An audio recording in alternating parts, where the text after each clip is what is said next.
Hey, it's Chris, and today I wanted to talk about how do you handle criticism for your music. So I was just on a coaching call and somebody in my course, The Art of the Song Pitch, and we're doing a module called the vetting module. And it's about putting together a listening group, and those are the people who are going to help you figure out where your music belongs in which shows, movies, and ads. There are specific questions you need to ask your listening group to figure that out, not just like, do you like my song, or things like that. So essentially, we did this exercise and I did the coaching call, and one of my students came on and she said, Chris, I got this like really negative feedback about my song. I don't know how to handle it. Do you have any advice? So I thought about this, and then I talked to her on the call and so on. I thought about this sort of last night. I was falling asleep because I want to talk about it in the blog today.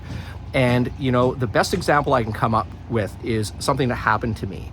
So before music and after hockey, which was like mandatory for all kids in Canada, I played for 9 years. I was okay, it wasn't great.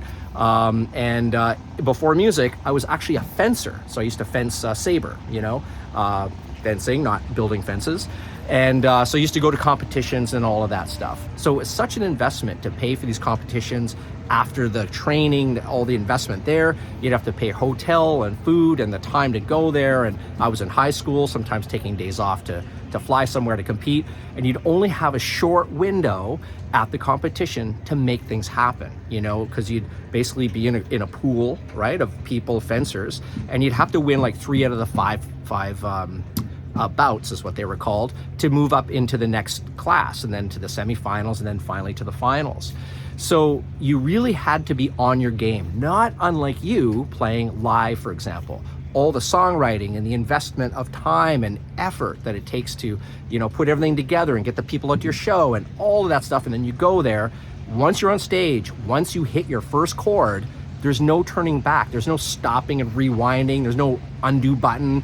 It is what it is. You have an on day, you have an off day. When I was fencing with all of that in a similar way to you guys playing live, I was like crushed sometimes if I was having my off day. If I lost something I thought I should have won, or something happened in such a short period of time. Fencing is sometimes called chess at 100 miles an hour. And, if you just weren't on it and you lost, it was just such a horrible feeling, You'd feel like giving up, or like, why am I doing this? Why am I putting all of this effort into this type of thing? I ended up moving on, over time, and fortunately was able to win the Canadian Junior Championships twice in a row. So everything turned out well for me in the end.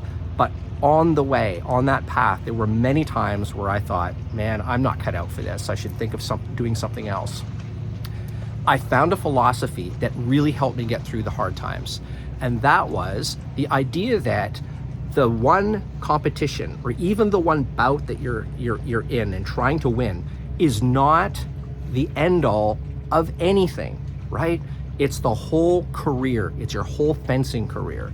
So it's not about, for you in music, it's not about like one gig that you're going to get, or one rejection, or somebody says something bad about your song or something like that. It's about your whole career. So all of those little, what we call failures or losses, are really detours along the way. Because don't forget, you're learning every time that it happens to you. You're learning about yourself. You're getting better because you went there and actually competed, or got on stage and played, or whatever it is that you're talking about. You did something to do that. You've got that under your belt now, right? It didn't work out that day. That's the way things go. Nobody wins and so on. The trick is not just saying, like, I'm going to stick with it and work harder, which most people say. For me, what worked better was imagining my whole career as the one motion, the one movement that I was doing with whatever I was doing in fencing or any other thing I was doing in my life. So I coined that in my mind as moving towards winning. I was always moving towards winning.